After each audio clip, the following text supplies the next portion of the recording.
Bienvenue à Paris, sur le toit du plus grand centre de congrès de la ville qui s'appelle Paris Expo Porte de Versailles.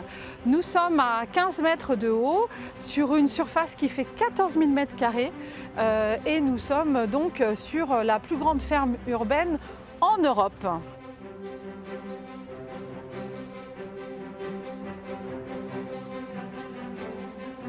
Ici, nos tomates poussent en hydroponie. Cette technique permet aux tomates de pousser sans terre. Elles sont simplement alimentées par un mélange d'eau et de nutriments, ce qui permet de leur conserver toute leur qualité gustative. Et c'est vraiment la priorité pour nous, c'est vraiment d'avoir des tomates et des produits succulents.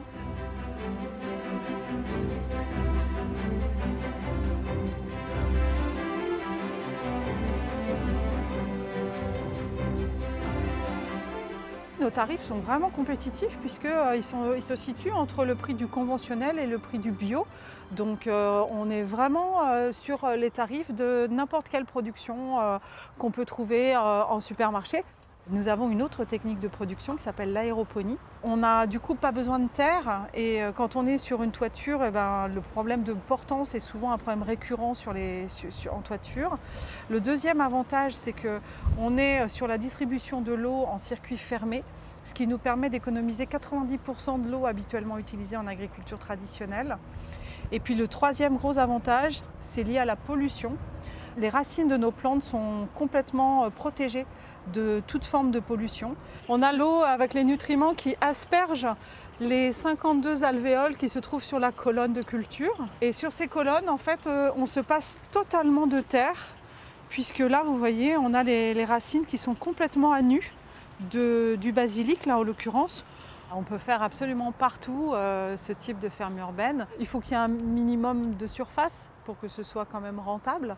À Paris, il y a de nombreuses fermes urbaines qui se développent en toiture parce qu'il y a une volonté de la ville de fleurir la ville et de réconcilier les urbains avec à la fois l'agriculture et leur alimentation.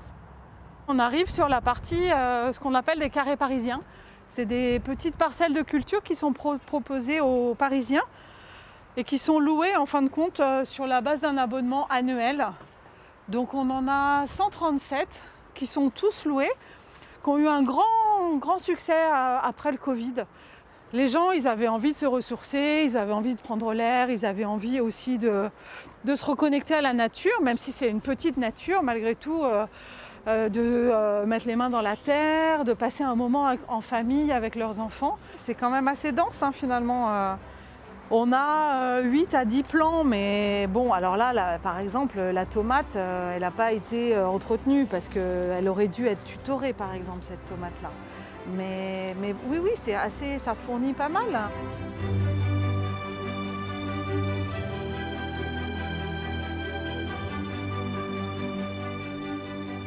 Ce modèle d'agriculture urbaine, il est compatible avec la vie des urbains et surtout, il est complémentaire de l'agriculture traditionnelle.